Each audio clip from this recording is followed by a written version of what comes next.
본 영상은 팟빵 해축팬에서 즐기실 수 있습니다. 해축팬 327화 2부 시작해보도록 하겠습니다. 일단은 먼저 얼마 전에 있었던 리그컵 결승 리뷰부터 한번 시작해보도록 할 텐데요. 뭐 일단은 이 경기 같은 경우는 클럽의 마지막 시즌이기 때문에 과연 리버풀이 트로피를 들어올릴지 말지, 그리고 첼시의 계속되는 웸블리에서의 실패가 이어질지 말지, 뭐 이런 것으로 좀 주목을 받았었는데요. 뭐 일단 결과 같은 경우는 리버풀이 첼시를 1대0으로 꺾고 좀 승리를 거뒀었죠. 이제 연장전에 반다이크 선수의 코너킥에서의 헤딩골로 결승골이 기록이 됐고 리버풀이 우승 트로피를 들어올렸습니다. 자, 그럼 선발 라인업부터 간단하게 한번 살펴보도록 하겠습니다. 뭐 일단 첼시 같은 경우는 뭐 지난번 맨시티전과 정말 동일한 라인업으로 했었고요. 그리고 리버풀 같은 경우는 좀 부상의 여파가 많기 때문에 좀 많은 선수들이 좀 대체돼서 들어간 느낌이 좀 있었습니다. 네, 이제 리버풀에서는 알리송, 아놀드, 살라, 마팁, 소보슬라이, 이렇게 많아? 커티스 존스, 누네스가 부상으로 빠졌고, 더 있어 안 쓰는 선수들, 티아고, 바세티치 같은 항상 환자가 되어 있는 분들도 계시기 때문에. 그러니까 SLM은 나오겠는데 그 정도. 이게 화면에서 그 경기 중계 때 화면에서 그 부상당한 벤치를 비춰주는데 네. 이게 벤치가 아니라 경기에 못 나오는 선수들입니다라고 이제 해설자들이 말을 하는데 너무 웃기더라고요. 맞아요. 거기에 이제 살라, 누네스 이런 선수 앉아 있고 그런 거 봤는데, 어쨌든 부상 선수가 많은 리버풀은 이제 각포를 공격수로 활용하고 디아스, 엘리엇을 각각 위구로 활용하는 형태의 포메이션을 들고 나왔습니다. 그리고 골키퍼도 이제 알리송이 부상이었기 때문에 켈러가 요즘 계속해서 나오고 있고, 그다음에 오른쪽 수비진 요즘 핫한 코너 블래드리 이런 선수들이 나오게 됐었죠. 그리고 거기에 더해서 뭐 일단은 리버풀 같은 경우는 뭐 엔조, 그다음에 메갈리스터, 그라벤베르 이렇게 나왔었는데 이 그라벤베르마저도 전반에 22분 만에 부상으로 또 빠지게 된 악재가 발생을 했었죠. 그 카이세도 선수가 뭐 고의라고 생각하진 않습니다. 근데 어쨌든 좀 깊숙하게 들어가면서 발목이 완전히 이제 좀 으스러지는 듯한 느낌으로 완전히 꺾였어요. 발목이 완전히 꺾이는 부상으로 이제 경기 22분 만에 좀 목발을 짚고 좀 들것에 실려서 나가더라고요. 그리고 경기 끝난 뒤에는 목발 짚고.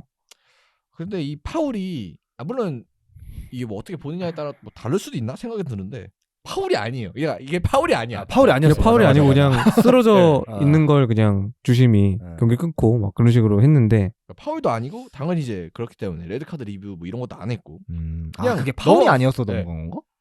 그렇죠. 파울이 아니라 그냥 크라바베르가 계속 쓰러져 있으니까 그냥 상대가 그냥 하다가 공 내보냈거든요. 하다가 어쩌지 하다가 파울로 판정 안 해도 VAR로 추후에 리뷰는 할 수 있습니다만 리뷰하는 그림도 없었어요. 맞아요. 리뷰를 체크도 안 했어. 저는 체크를 했어야 됐다고 봐요.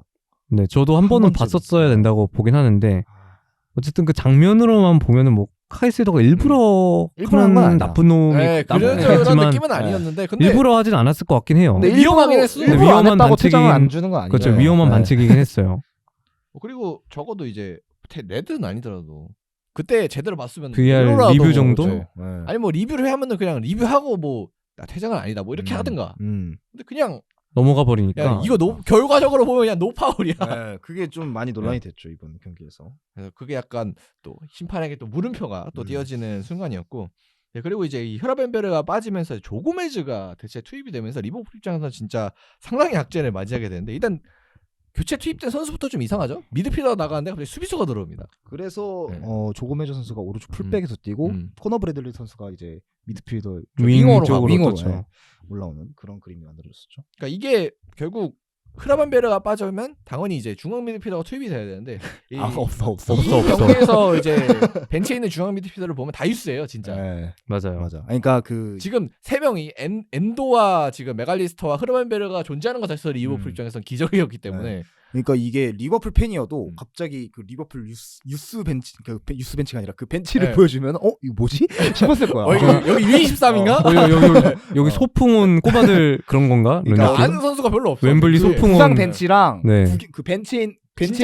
선수들이랑 관중석에 있는 선수들이랑 바뀌었어야 되는 그런 정상적인 경기였으면 그랬어야 되는데 리버풀이 워낙 부상자가 많다 보니까 그렇기 때문에 뭐 사실 코너 블래들리가 윙으로 간 것도 뭐 그냥 울며 겨자 먹기로 간 거니까. 뭐 생각보다 괜찮게 하던데. 생각보다 괜찮았는데 근데 우측 풀백에서 보여줬던 그런 모습은 나오지 않아서 좀 아쉬웠어요. 아무래도 공격수랑 풀백은 분명히 다르기 때문에. 그리고 또 거기서 뭐 뛴 경험도 얼마 없고 심지어 이제 코더 브래들리는 물론 뭐 볼턴에서 잘 했다고는 하지만 어쨌든 이번 시즌 좀 크게 빵 뜬 선수고 근데 이런 선수가 이제 좀 잘하긴 해도 갑자기 윙에서 뛰라 그러면 하기 쉽지 않거든요. 그렇죠. 뭐 그리고 이제 조 고메즈 자체도 코너 브래들리와 비교하면은 좀 공격적인 능력이 좀 떨어지는, 그래서 좀 스타일이 많이 다른 선수이기 때문에 사실 리버풀 입장에서는 준비한 전술이 그냥 22분 만에 무너졌다. 그냥 이렇게 보면 될 정도로 상당히 히라벤베르의 부상이 좀 크게 작용을 하긴 했습니다. 네. 그래서 뭐 이제 후반으로 가면은 이제 브래들리 중앙으로 옮기고 엘리엇 다시 측면으로 빼고 뭐 그리고 조고메즈도 중앙 들어가고 이러면서 좀 변화를 주긴 했는데 이제 결국 보자면은 이 부상도 리버풀에게 좀 영향을 미쳤다 이렇게 보시면 될 것 같고, 그렇기 때문에 주도는 그래도 리버풀이 많이 하긴 했는데 의외로 리버풀한테 찬스는 좀 많이 안 가는 흐름이었어요. 네. 제가 기억하기로는 전반 초반에는 정말 압박 많이 하면서 리버풀이 좀 몰아붙이는 그런 분위기였고 첼시는 좀 내려앉아서 약간 역습을 근데 좀 전형적인 경기였죠. 네, 그런 상황이었는데 이제 경기를 쭉 보고 그다음에 스탯을 쭉 보면 첼시한테 정말 기회가 많았던 경기긴 하거든요. 네, 사실 전반적으로 돌아봤을 때 리버풀이 이제 흐라벤베르가 빠지면서 좀 무게 중심이 많이 높아졌고 그래서 그 과정에서 첼시가 날카로운 역습을 몇 번 보여줬어요. 근데 문제는 날카로웠는데 결정력이 날카롭지가 않았습니다. 그러니까 저는 진짜 경기 보면서 와 진짜 저걸 또 넣나? 그러니까 가지가지수로 못 넣는 걸 다 보여주는구나. 맞아. 어떻게 하면 골 못 넣는가. 진짜 막 골대 맞춰서 못 넣고 골키퍼가 막아서 못 넣고 옵사이드로 못 넣고 뭐 여러 가지 사례를 다 본 것 같아요. 그래서 이날 기록된 품목 기준인데 이날 기록된 빅 찬스가 총 5번이고 첼시의 빅 찬스 미스는 한 골도 없었기 때문에 당연히 5번이었습니다. 결정력 문제가 이 첼시 시즌 내내 괴롭히는 것 같아요. 첼시를. 그리고 이날 뭐 리버풀도 슈팅을 많이 시도하긴 했지만 리버풀도 많이 놓쳤죠. 네. 리버풀도 많이 놓치긴 했는데 근데 이게 XG도 첼시가 더 높고 빅찬스도 5개나 있었기 때문에 그러니까 리버풀은 그러니까 만들어서 잘 슈팅했는데 뭐 막히고 이런 게 많았거든요. 아쉬운 찬스가 많았는데 좀 하나씩 살펴보면 일단 20분경에 메갈리스터의 패스 미스를 끄는 역습에서 뭐 디사시, 팔머, 카이세도, 갤러거, 스털링까지 이어지는 엄청난 흐름이 있었고 거기서 좀 볼이 흐르면서 팔머에게 찬스가 왔는데 이거를 켈러가 잘 막아냈죠. 이건 잘 막았어요. 저는 거기서 뭔가 짐작했어요. 켈러 폼 심상치 않다. 이거 심상치 않다. 그리고 뭐 그 전에도 페트로비치 첼시 키퍼죠. 첼시 키퍼도 좀 뭐 선방을 보여줬기 때문에 이거 골이 뭔가 쉽게 나올 것 같진 않다라는 생각이 들긴 했어요. 그리고 31분에는 좋은 전개가 있긴 했으나 옵사이드로 또 취소가 됐고, 근데 후반으로 가면은 또 51분에 잭슨의 측면 돌파에 있는 갤러거 엔조에게 연결된 공이 있었는데 그것도 엔조가 등진 상황에서 받긴 했으나 골문에 거의 바로 앞이었거든요. 거기서 이제 백힐을 날리는데 백힐이 골문을 이상한 곳으로 가서 완전 이상한 곳. 그러면서 이제 옆에 기다리고 있던 공격수가 상당히 아쉬움을 표하는. 그러니까 옆에 있긴 했거든요, 선수가. 맞아요. 근데 뭐 그거는 좀 어려운 장면이었다고 보긴 해야 될 것 같은데 어쨌든 아쉬운 엔조가 초반에 들어오면서 보여줬던 활약에 비해서는 뭔가 지금 좀 내려온 듯한 느낌이 들긴 해요. 그래서 그렇게 아쉬운 장면도 있었고, 그리고 59분으로 가면은 반다이크의 선제골 갑자기 나왔는데 이게 파울로 취소되는 이거 솔직히 운이 좀 따랐다고 보거든요. 첼시 그게 입장에서. 어떻게 된 거냐면 엔도 아타루가 옵사이드 라인이죠. 옵사이드 라인 조금 넘어서 상대 수비가 있었는데 상대 수비가 이제 코릴이 붙는 거를 좀 몸으로 막는 모양새를 보여서 스크린을 한 거죠. 진짜 말 그대로 스크린을 한 거죠. 그래서 이제 그게 옵사이드에 관여가 됐다고 생각하러 옵사이드를 준 거긴 해요. 저도 그게 저도 맞다고 보긴 하거든요. 개인적으로 봤을 때. 저도 옵사이드가 맞다고 생각합니다. 어쨌든 어쨌든 코릴이 반다이크 마크맨이었는데 엔도가 붙은 상태로 엔도가 옵사이드 라인 일단 플레이에 관여가 된 거니까. 밖에 있었는데 플레이 관여가 된 거니까 어쨌든 저도 취소는 뭐 이해가 안 되는 결정이라고는 생각하진 않아요. 저도 말씀하신 것처럼 어쨌든 직접적으로 그 플레이에 관여를 했다고 봐야 되기 때문에 취소는 정심이었다라고 봅니다. 그래서 그런 장면도 있었고 첼시 입장에서는 행운이 따랐네. 어쨌든 따랐죠. 이거는 저는 그냥 골 보면서 들어갈 만도 했다. 근데 뭐 다시 그 엔도를 보자면 취소할 만도 했네라고 봅니다. 그렇죠. 반반이에요 저는 이거. 그리고 68분으로 가면은 코너킥 상황에서 디사시가 진짜 완벽한 참수를 잡았는데 이게 공이 허벅지에 맞으면서 대기권에 날아가는. 수비수라. 그래서 정말 기가 막히게 걷어내는 그림이 또 나오면서 이게 또 아마 빅찬스였겠죠. 날아갔고 그다음에 또 75분으로 가면은 팔머의 측면 돌파에는 갤러거의 슈팅이 또 골대를 맞는 그런 장면도 있었고 84분으로 가면 이건 진짜 큰 찬스였는데 이거는 진짜 컸어요. 팔머가 진짜 갤러거한테 또 밀어줍니다. 그리고 갤러거가 1대1 찬스를 잡았는데 이것도 마무리에 실패합니다. 이거는 사실 네. 이것만큼은 넣었어야 되지 네, 않나? 저도 이것만큼은 뭔가 1대1이었거든요. 이건 진짜 들어갈 줄 알았는데 못 넣더라고요. 물론 이제 이것도 켈러의 선방이긴 합니다만 근데 이건 마무리가 네. 솔직히 이거는 좀 아쉬웠어. 그냥 침착하게 마무리했으면 뭔가 들어갈 법했는데 아쉬운 마무리를 보여줬어요. 그리고 91분에도 이제 잭슨의 뒷공간 침투에 이은 팔머의 패스에 이은 웅kun쿠의 슈팅 뭐 이런 것도 다 막히고 그다음에 거기서도 우당탕탕하는 그림이 있었는데 또 뒤에도 다 막히고 이러면서 첼시 입장에서는 솔직히 90분 내로만 보면은 경기를 굉장히 잘했고 찬스도 많았지만 득점에 실패했다. 네. 기록을 좀 찾아보니까요. 켈러 선방이 9개더라고요. 진짜 많긴 했네. 네.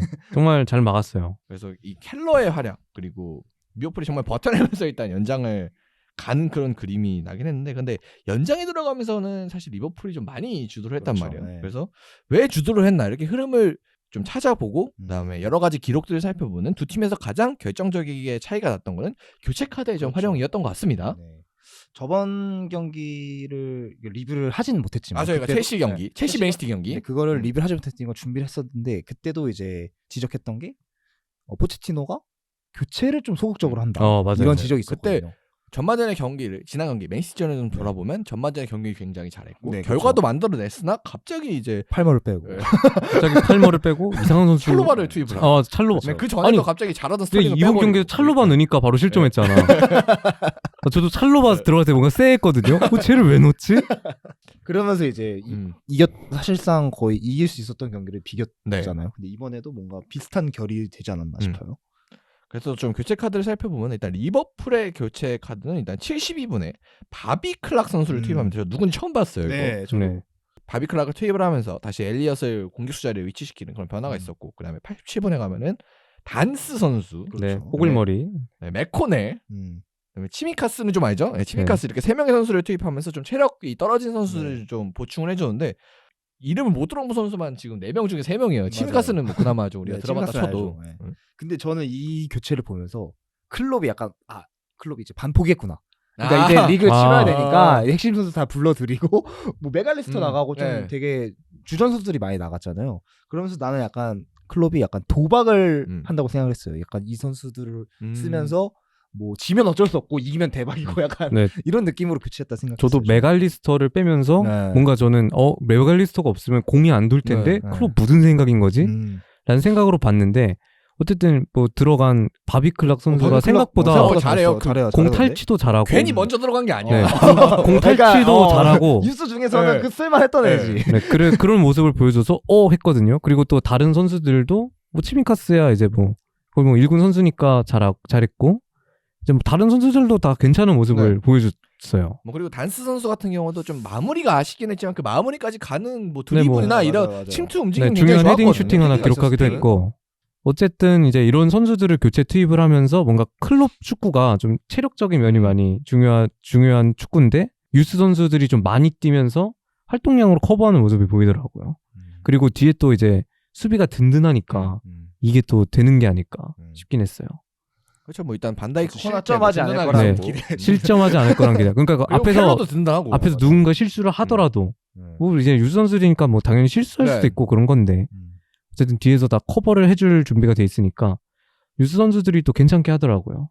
그래서 그렇게 유스 선수들을 활용했음에도 불구하고 리버풀의 경기력이 올라왔던 반면 첼시 같은 경우는 이제 67분에 스털링 빼고 은구쿠 뭐 이거는 뭐 지난 경기에서 나왔던 거의 매크로 같은 교체고 매번 하는 교체죠. 네, 그리고 90분에 잭슨 빼고 무드리 그리고 이제 연장전에 가면은 아드에케 뭐 그런 선수들 투입하고 찰로바 말씀드렸던 네. 그 4개가 끝이에요. 교체 카드 지금 6장 중에 4장만 활용을 한 거고 118분에 교체했던 수비수 투입은 찰로바 투입은 뭐 그냥 의미 없는 교체지 않나요? 의미 없는 사실. 교체죠. 그렇게 생각해봤을 때는 뭐 클럽 같은 경우는 교체를 통해 전술 변화도 주고 선수들의 그런 움직임 변화도 줬었는데 그냥 포체티노는 그냥 멍하니 있다가 선수만 사람만 바꾸고 그런 흐름이 좀 되지 않았나 이번 경기도. 무드리가 너무 늦게 났어. 네. 주인공인데. 주인공인데. 아니 무드릭이 몇 번 찬스를 만들어주긴 했거든요. 네. 이번에 들어가서. 뭔가 근데 선수 입장에서 보면은 90분에 교체하면 좀 네. 동기부여 없지 않을까요? 물론 이제 연장전이 거의 연장전이 확실시 되는 확실시 상황이었기 되는 때문에 상황이긴 했는데. 네. 그렇게 볼 수도 있으나 근데 우리 입장에서는 뭐 첼시의 공격이 후반전에 굉장히 그러니까. 잘 풀리긴 했으나 그래도 그런 걸 감안해도 뭔가 좀 더 직접은 어쨌든 안 나왔으니까 빠른 결정이 필요하지 않았나. 그리고 사실 후반전에 에너지 레벨을 보면 첼시가 훨씬 높았고 그렇죠. 첼시가 훨씬 많은 체력을 또 소모했기 때문에 바꿔줘야 될 선수들이 많았던 건 첼시도 마찬가지였거든요. 리버풀과 마찬가지로. 근데 뭔가 좀 전술을 바꾼다기보다는 그 자리에 선수들만 딱딱 채우는 느낌이라 이런 유스 선수들을 통해서 뭔가 시스템을 바꾸려고 시도를 하는 리버풀과는 좀 대비적인 움직임이었는데 이게 결과적으로 좀 실패로 돌아간 것 같아요. 물론 이제 교체 카드는 네. 결과론적인 그런 비판이 될 수도 그렇긴 있으나 하죠. 근데 그런 걸 그러니까 뭐 결과론적으로 안 보려고 해도 그 경기의 흐름 자체가 교체 카드를 통해 좀 달라졌기 때문에 사실 포체티노는 이번 경기에서도 좀 교체 카드에 대해서 좀 비판을 받을 수 있는 것 같고 그리고 리버풀 같은 경우는 공교롭게도 그 반다이크의 극적인 득점에 일단 클락 선수가 그 슈팅을 해서 코너킥을 만들었고 그리고 그 코너킥을 치미카스가 또 처리를 하면서 반다이크를 도와줬기 때문에 진짜 교체까지 이런 성공, 성공이네. 대성공. 대성공. 진짜 직접적인 면으로 비교해봐도 리버풀의 교체 카드가 훨씬 인상적이었다. 네. 뭐 이렇게 봐야 될 것 같습니다. 근데 이거 포체티노한테 비판하기엔 선수들이 너무 못 넣었어. 그것도 있어요. 저도 포체티노 비판받는 게 마땅하다고 생각하지만 근데 너무 결정력이 네. 심했어요 이건. 너무 심했어. 근데 이건 진짜 억가예요. 후반에 진짜 이건 진짜 찬스가 엄청 맷 젠질이 많았거든요. 잘못됐어요. 진짜. 어쨌든 이거 못 넣으면 져야지. 이거 못 넣으면 져야지 뭐. 이거는 아니지.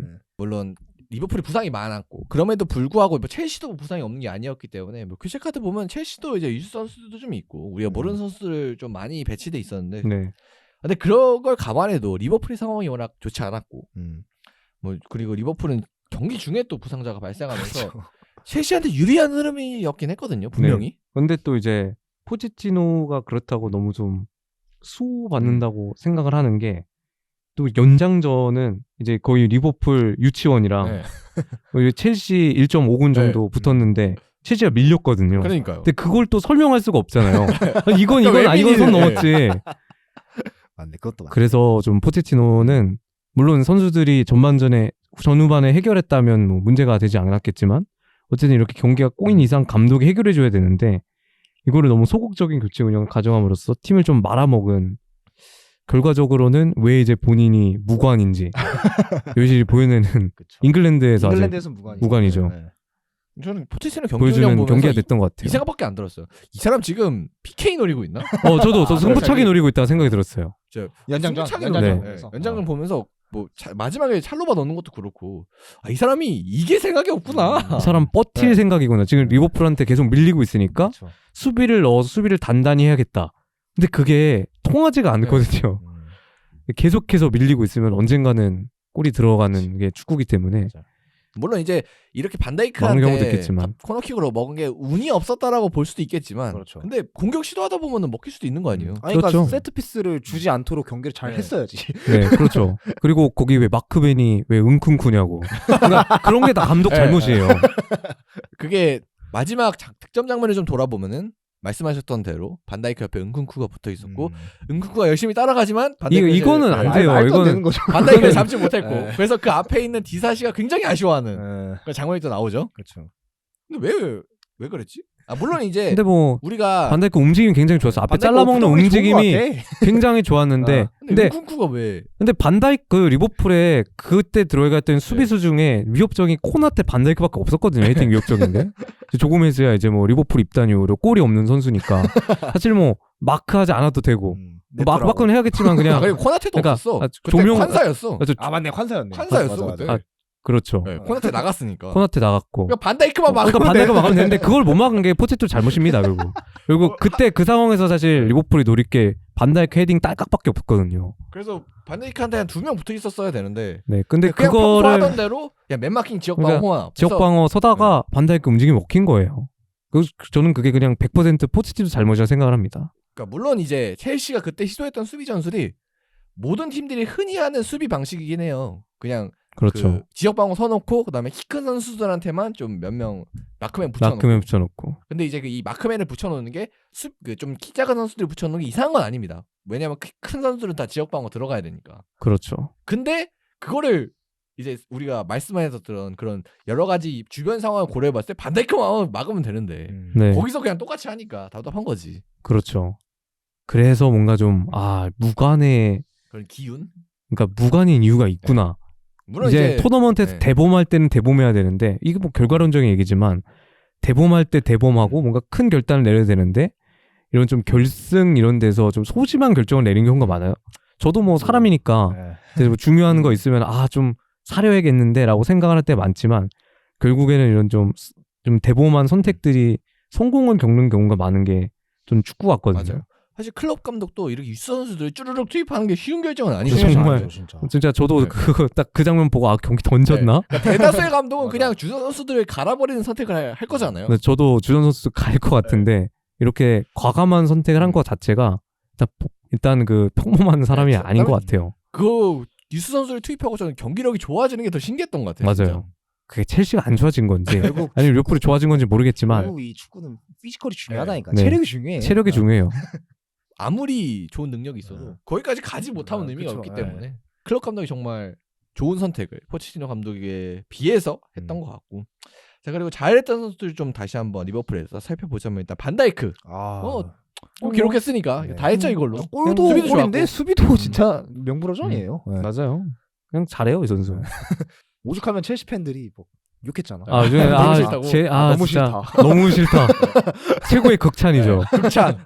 너무 잘한다. 너무 잘한다. 너무 잘해서 배 아프다. 그런 느낌이죠. 그리고 이제 또 주목해봐야 될 선수가 엔도 아타로 선수. 엔도 같은 엔도. 진짜 잘하더라고. 뭐 이날 기록을 좀 살펴보면은 패스 성공률이 91%, 다음에 경합 성공이 19개 중에 12개, 그리고 리커버리 12회, 태클 4회. 이렇게 하면서 홀딩 미드필더로 할 수 있는 정말 최고의 연기를 했던 것 같아요. 거의 뭐 와사비 알론소. 근데 사실 분데스리가에서 이렇게 좋은 모습을 보여줬지만 사실 프리미어리그 처음 왔을 때 좀 고생 많이 했어요. 고생 많이 했고 진짜 맨날 45분 되면 엔도 빼고 그랬어요. 네, 그랬는데 이제 또 이렇게 적응한 모습을 보여주니까 좀 리버풀이 이제 뭐 바세티치가 뭐 어떻게 될지 모르겠지만 어쨌든 바세티치가 클 때까지 좀 기다려줄 땜빵을 정말 잘 구했다. 라는 생각이 들어요. 그리고 바세티치도 젊은 선수니까 자연스럽게 세대 교체가 돼야 되는데 엔도도 나이가 많은 편에서 엔도 30대니까 이런 선수를 정말 잘 데려왔다 생각이 들어요. 그래서 지금 리버풀 다른 미드필더들이 좀 부상으로 고생을 겪고 이런 상황에서도 엔도가 좀 자리에 있어주면서 이제 그 지역에서 좀 굉장히 공을 잘 뿌려준다고 저는 생각을 했거든요. 엔도가. 뭐 피지컬적이나 이런 것도 생각보다 전혀 문제가 안 되는 것 같고 결과적으로 저는 엔도를 산 게 뭔가 리버풀에 있어서 정말 그 자리에 얘기가 정말 많았거든요. 막 쌍가레를 산다. 그리고 그때 카이세도 사다가 카이세도 퇴장하잖아요. 사이사도 사다가 막 라비아 사다가 퇴짜당하고 막 그래가지고 어떻게 하다가 엔도로 결국 간 건데 이게 뭔가 신의 한 수가 된 것 같은 느낌마저 들어요. 어제 경기에서는 정말 엔소랑 카이세도 확실히 앞서는 퍼포먼스를 네. 보여줬던 것 같아요. 그렇기 때문에 엔도의 영입이 정말 말씀해 주셨던 대로 신의 한 수가 됐고 그리고 이제 시즌 초반에는 좀 템포 적응에 많이 어려움을 겪었습니다만 지금 뭐 리버풀 부상자도 많고 이런 상황에서 진짜 엔도가 한 줄기 빛이 되고 있다. 우리나라 선수였다면 아깝다. 딱 이 자리 부족하긴 한데 딱 이 자리가 이 필요했는데 자리가 필요한데 이 선수 클린스만을 경질시키지 않았을 수도 있는데 이 사람이 우승했을 수도 있는데 아쉽다.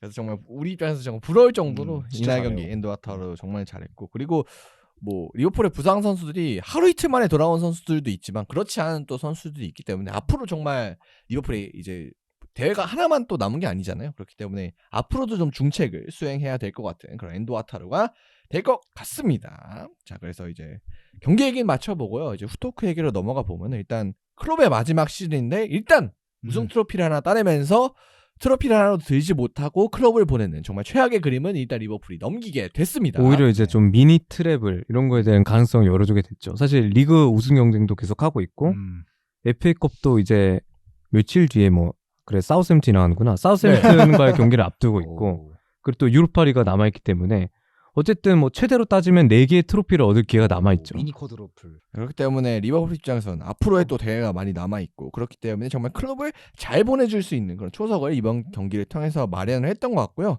그리고 반대쪽으로 첼시 얘기를 넘어가 보자면 첼시가 정말 최근에 웸블리에서 열린 결승전에서 상당히 정말 어려움을 겪고 있는데 일단 이번 리그컵 결승 패했고 그리고 2022년 FA컵 리그컵 결승 동시에 또 패배를 했었고 결승까지 잘 간다. 그리고 2021년 FA컵 결승에서 또 패했었고 그렇기 때문에 정말 최근 열리는 웸블리에서 열리는 결승전에서 정말 치르는 족족 패배만 하고 있습니다. 그리고 근데 신기한 건 진짜 아까 지용이 얘기했던 대로 결승은 잘 가네요. 결승을 잘 가는데 다 줘. 어, 그리고 이게 2020 한번 이긴 게 어딘 줄 알아?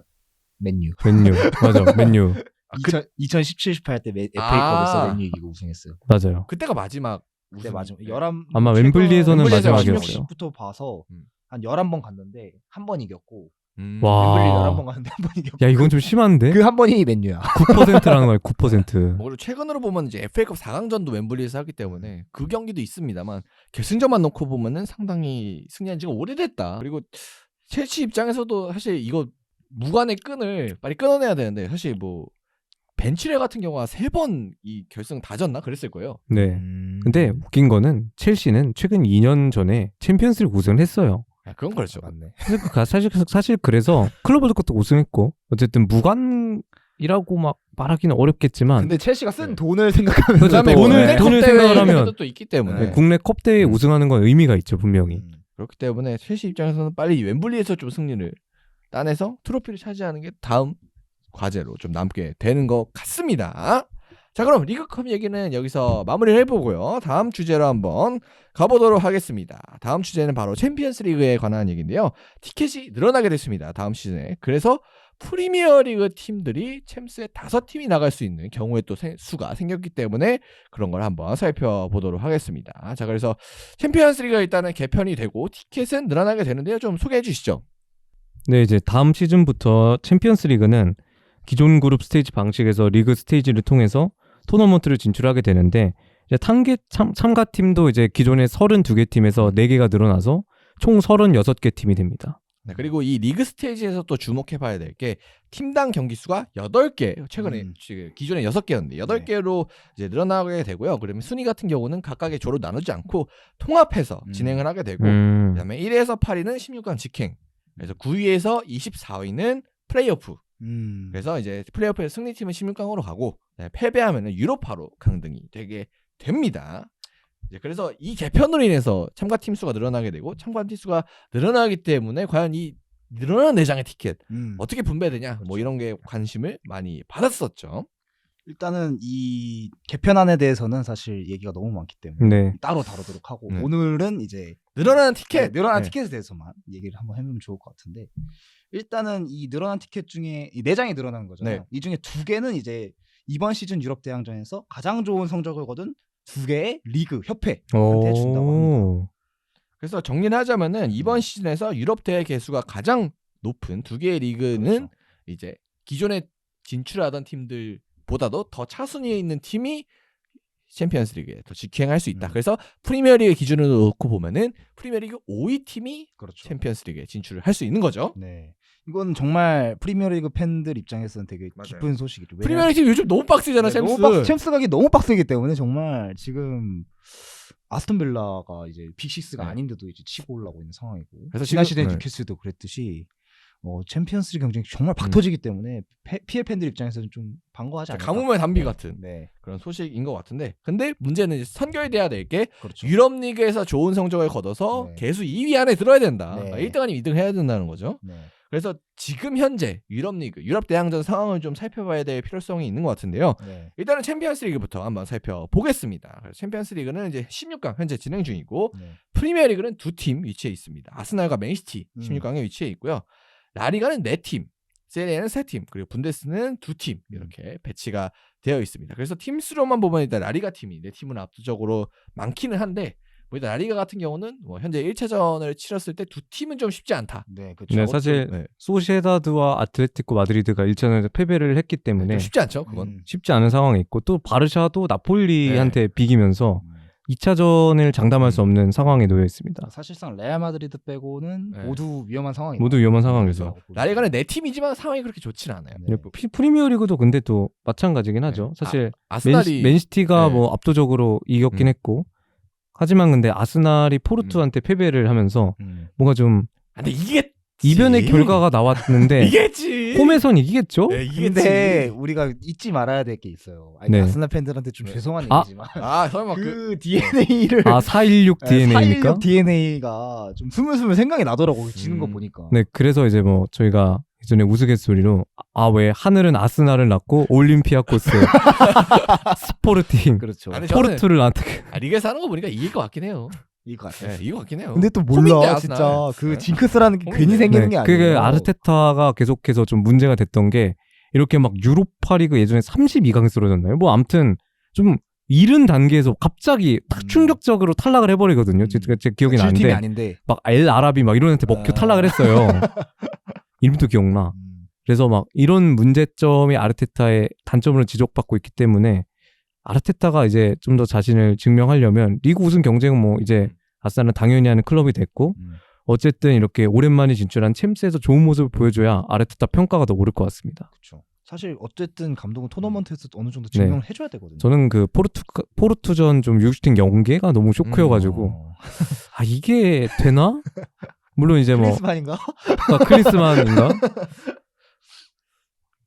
근데 뭐 일단은 뭐 양 팀의 전력을 놓고 봤을 때는 뭐 아스날도 어쨌든 진출 가능성이 일단은 더 높다고 보긴 해야 되니까. 보긴 해야죠. 사실 그렇죠. 홈이니까. 홈이니까. 네, 그렇기 때문에 일단 PL이 나쁘지 않은 상황이고 그리고 분데스 같은 경우는 이제 바이에른 뮌헨과 도르트문트가 있긴 한데 사실 이 두 팀 모두 1차전 결과가 좋지가 않았어요. 네, 미네는 이제 라치오한테 패배를 기록을 했고 그리고 이제 도르트문트는 PSV를 만나서 1대1로 비겼습니다. 그렇기 때문에 이 두 팀은 그냥 분데스는 그냥 아예 8강에 진출팀이 전무할 수도 있다. 그래서 상당히 위기인 그런 상황이고 그래서 챔스를 정리해 보면 일단 맨시티라는 압도적인 강자가 PL은 가지고 있고 그리고 이제 라리가의 레알 마드리드 정도만 넘어선다면은 챔스에서 프리미어리그가 좋은 성과를 거둘 수 있는 가능성은 높아 보인다. 이렇게 정리를 하면 될 것 같습니다. 맨시티의 존재로 인해서요.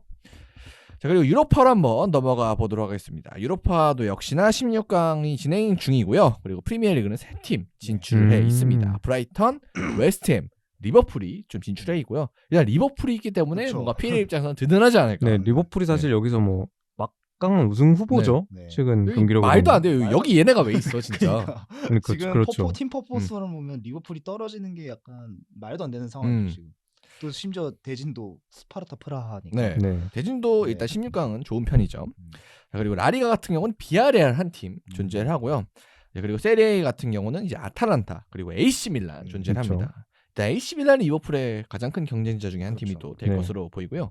그리고 분데스리가 같은 경우는 이제 프라이부르크 그리고 레버쿠젠. 레버쿠젠도 우승 후보로 볼 수 네. 있죠. 레버쿠젠도 우승 후보. 레버쿠젠도 뭐 리그에서 무패를 기록하고 있기 보고 때문에 싶다 진짜. 리버풀, 레버쿠젠 너무 보고 싶어요. 보고 싶다 진짜.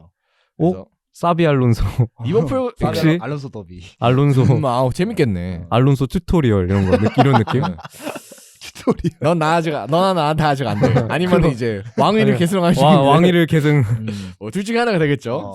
결과에 따라서. 재밌긴 하겠네요. 그래서 유로파 같은 네. 경우는 리버풀 그리고 밀란, 레버쿠젠 이 3파전이 되는 것 같은데 뭐 여기서도 이제 리버풀이 맞아. 압도적인 우승 후보 중에 하나이기 때문에 그래도 PL 입장에서는 뭔가 든든한 그런 네. 팀들이 위치해 있고 그리고 팀 자체도 세 팀이나 진출해 있으니까 유로파에서도 뭔가 좋은 성적을 기대할 수는 있을 것 같습니다. 알고 보니까 세리에가 세 팀이에요. 로마도 있어요. 아 로마도 있네. 네, 로마가 브라이튼이랑 하거든요. 그렇네요. 어쩐지 세리아 그게 확률이 높더라. 네, 세리에가 떨어진 팀이 없어요. 어. 맞아요. 모든 유럽 리그에서. 로마 브라이튼이 붙는데 이게 데로시랑 데제르비랑 붙거든요. 그것도 그래가지고 상당히 재밌겠네요. 네, 두 감독 딸들이 친구라고 하더라고요. 아.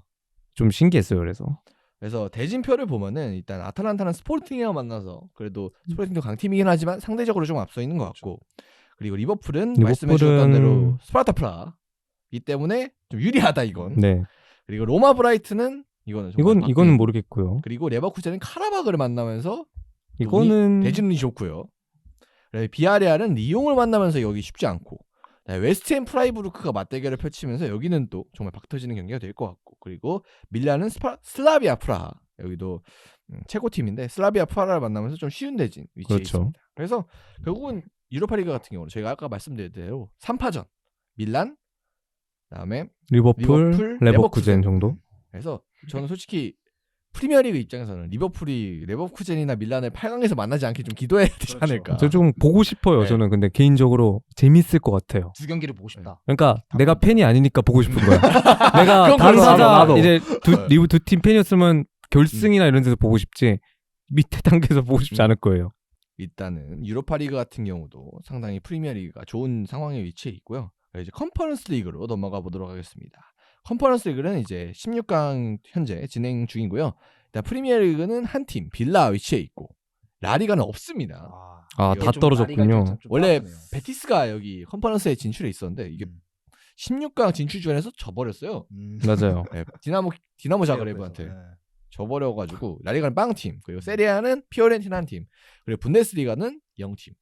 프랑크푸르트 탈락을 했죠. 여기도 네. 이제 16강 진출전에서 프랑크푸르트가 탈락을 해버리는 바람에 분데스리가 0팀이기 때문에 여기는 뭐 이제 거의 아스톤 빌라의 독주 체제가 아닌가, 이건 전력상으로 봤을 때.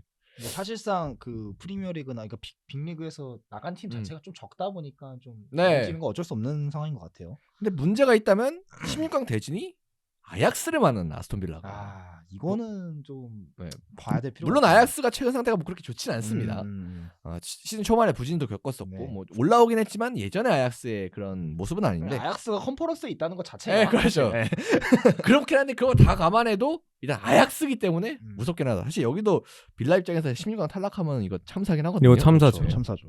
그리고 아스톤 빌라 팀뿐만 아니라 그냥 프리미어리그 전체에 있어서도 참사에 있을 수가 있기 때문에 이것도 한번 살펴봐야 될 것 같습니다. 자, 그래서 이렇게 저희가 각 유럽 리그의 상황도 살펴봤는데 이 옵타라는 사이트에서 나온 슈퍼컴퓨터 분석에 따르면은 프리미어리그 상당히 높은 위치에 좀 기대가 된다고 해요. 그래서 프리미어리그의 기대 점수가 이 컴퓨터의 분석에 따르면 19.1점이라고 합니다. 그래서 세리에A가 19.9점에 1위 위치에 있었는데 그 위치에 이은 2위로 티켓을 얻을 가능성이 81.9%라고 하네요. 사실 이제 세리에 A랑 또 프리미어리가 거의 뭐 2강 체제로 사실 확률이 나오고 있는 상태입니다. 2장 준다고 그랬잖아요. 네. 사실 뭐 이제 정배대로 가면 이 두 리그가 받게 되는 거의 거죠. 무조건 받는다는 거, 80%가 넘는다는 거는. 네. 그래서 뭐 일단은 뭐 라리가 같은 경우가 챔피언스리그에서 4팀이나 진출하면서 거기서는 좀 강점이 있지만 밑에서 좀 줄 수가 있기 때문에 그렇죠. 사실 라리가는 그 부분에 있어서 좀 점수가 많이 까이지 않았나, 뭐 그렇게 싶고, 그리고 전 여기 있어서 가장 큰 변수가 리버풀이 과연 8강에서 강팀을 만날 것이냐, 그리고 아스톤 빌라가 아약스를 이길 것인가, 딱 이 두 변수가 있을 것 같은데 이 두 변수만 잘 넘어가면은 솔직히 문제 없지 않을까요? 그렇죠. 그리고 또 아스날이 과연 아스날이 16강에서 탈락할 거예요. 근데 그건 좀 저도 그게 내가 좀 근데 변수라고 아스날이 봐요. 제일 그걸 수도 있어요. 저도 가장 큰 변수가 아스날이라고 가장 큰 봐요. 변수. 일단은 뭐 챔피언스리그 가장 많은 점수가 걸려 있긴 하니까요. 그래서 이런 변수들을 프리미어리가 잘 넘어가는지 이것도 중요할 것 같아서, 그래서 프리미어리그 팀들 입장에서 뭔가 다른 팀을 응원해야 되는, 뭐 맨유 팬이 아스날을 응원한다거나, 어쩔 수 토트넘 없죠. 팬이 뭐 화이팅! 리버풀을 응원한다거나 유로파리그에서 토트넘이 아스날을 근데 응원해야 될 수도 있어. 맞네요. 지금 5등이 토트넘이니까 그렇죠. 지금 아스날이 포르토를 이겨주기를 응원하는 뜻밖의 상황이 올 수도 있긴 해요. 그러니까. 네, 그래서 현재 이제 PL 5위 싸움을 보자면 이제 아스톤 빌라가 4위, 토트넘이 5위, 맨유가 6위.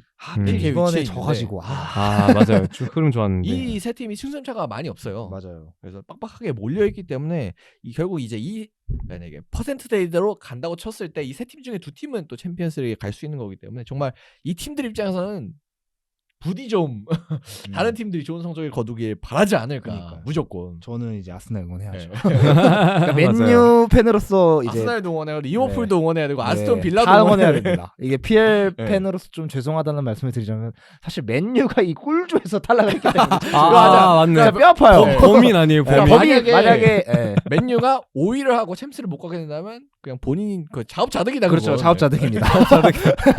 그러니까 맨유가 네. 4등을 하면서 유로파도 못 갔어. 맞아요. 이게 진짜 뼈 아픕니다. 이게 유로파라도 갔어야 점수 개수에 도움이- 조금이라도 네. 도움이 되는데 이게 왜냐하면 챔스만 따지는 게 네, 아니니까. 그렇죠.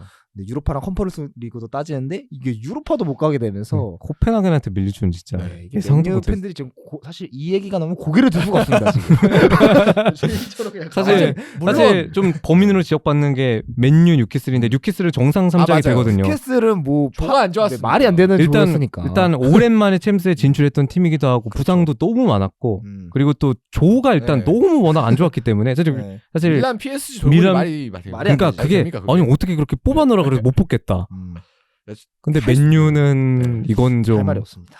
코펜하겐이랑 갈라타사라였죠. 네. 네, 갈라타사라이, 네. 코펜하겐, 미넨 2등이라도 뭔가 2등은 사실 해야 되는. 2등은 사실 해야 되는 적어도 거였는데 3등이라도. 맞아. 3등은 했어야지 진짜. 근데 4등으로 탈락한 게 너무 좀 뼈아프긴 하죠. 네, 그래도 그럼에도 불구하고 일단 현재 흐름대로 갔을 때는 일단 프리미어리그 가능성이 좀 높아 보이는데 근데 아까 말씀드렸던 대로 아스날의 변수, 저 진짜 아스날이 그다음에 변수라고 봐요. 뭐 리버풀도 뭐 강팀들이 좀 있기 때문에 네. 그 변수가 있고 그리고 아스톤 빌라 당장 16강에서 아약스를 만나기 때문에 그런 변수가 있다.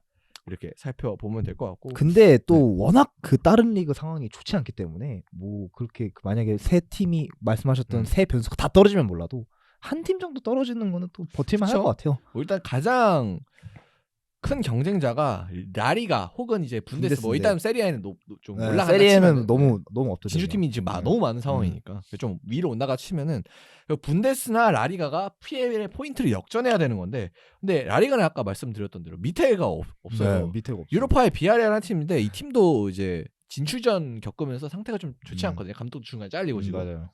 그래서 상태가 좋지 않고 그다음에 컨퍼런스에는 아예 없고 그리고 분데스는 컨퍼런스에 아예 없고. 아예 없고 이제 지금 레버쿠젠 하나만 믿어야 되는 상황이거든요. 네, 심지어 이제 미넨도 1차전에 졌고 도르트문트도 1차전에 비겼기 때문에 여기 이제 여기도- 레버쿠젠만 믿어야 돼. 여기 진짜 레버쿠젠 해주세요밖에 네. 없어요. 지금 괜히 81%가 나온 게 네. 아닙니다. 그렇기 때문에 사실 PL이 좀 유리해 보이는 건 네. 사실이에요. 여기 네. 퍼센테이지 상으로.